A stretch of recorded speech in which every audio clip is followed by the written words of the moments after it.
Muito bom dia a todos.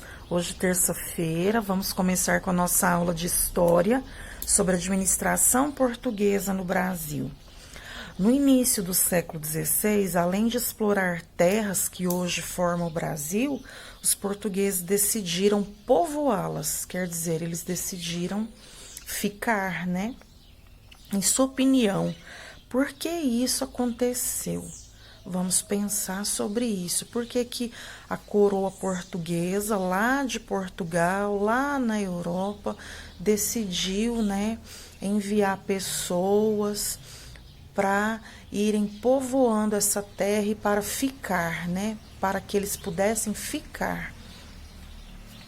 Isso aconteceu porque eles visualizaram uma terra com muita riqueza e com chance de explorar ainda mais. Eles não decidiram ficar simplesmente porque aqui era um paraíso verde. Não, eles ficaram com a intenção de explorar, de retirar riqueza.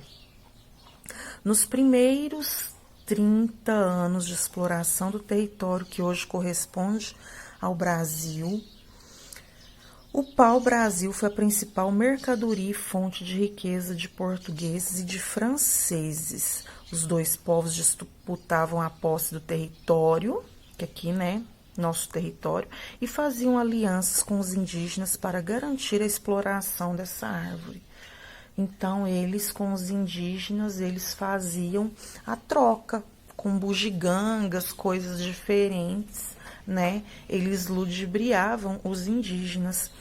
Assim como outros europeus, os franceses defendiam o direito à posse da terra para quem a ocupasse.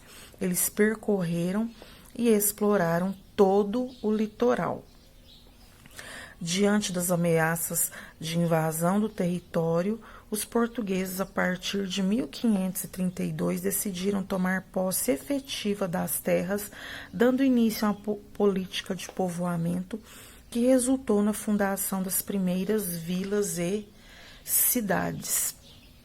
Então, na verdade, as primeiras vilas que evoluíram para cidades foram a partir desse povoamento dos portugueses com a intenção da exploração das nossas terras, né?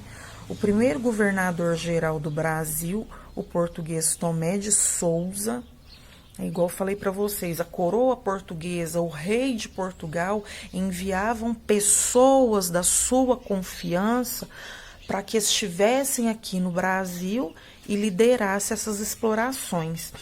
Introduziu, a mando da coroa, um conjunto de medidas para administrar o território, a defesa do litoral e do interior, a distribuição de terras e de gado aos colonos, que eram as pessoas que iam habitar esse lugar, né, que iam se submeter a essa dominação também, e a implantação de engenhos de açúcar, além da fundação da cidade de Salvador, que foi onde o Brasil começou, né, gente? Quando os portugueses se atracaram aqui no Brasil, né, foi ali em Porto Seguro e na cidade de Salvador, onde o Brasil começou. Aqui está uma obra de arte, ó, a cidade de Salvador foi fundada para ser a capital da colônia e também para servir de ponto de apoio à navegação entre a Europa e o Oriente. Oriente é outra parte do mundo, né?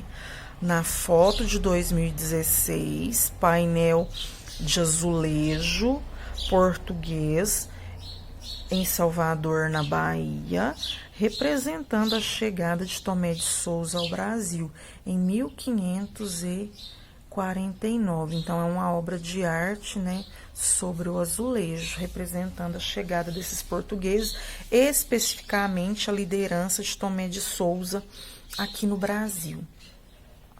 Passando para a próxima página, nós vamos falar da catequização dos indígenas, né?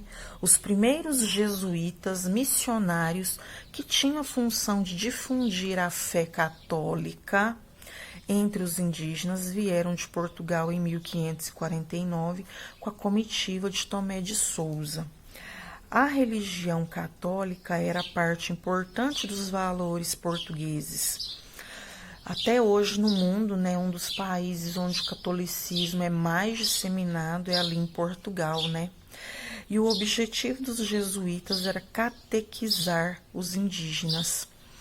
Para isso, esses missionários estabeleciam um contato com as comunidades indígenas e cumpriam a missão de ensinar o catolicismo aos nativos. O que quer dizer catequizar, né? Ensinar a doutrina religiosa. A qual doutrina, de qual religião? Do catolicismo, né? Os jesuítas foram responsáveis pela fundação de colégios na colônia, em São Paulo em 1554, na Bahia em 1556 e no Rio de Janeiro em 1568.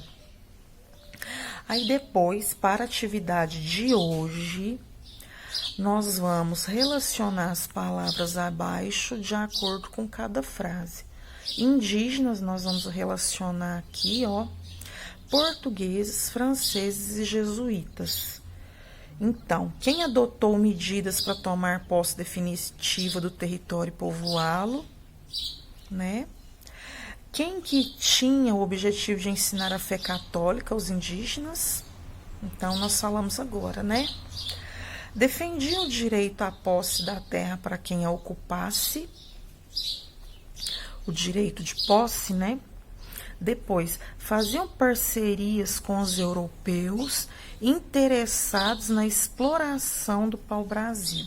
Então, volta aqui no texto e vocês vão relacionar essas palavrinhas aqui com as frases, né?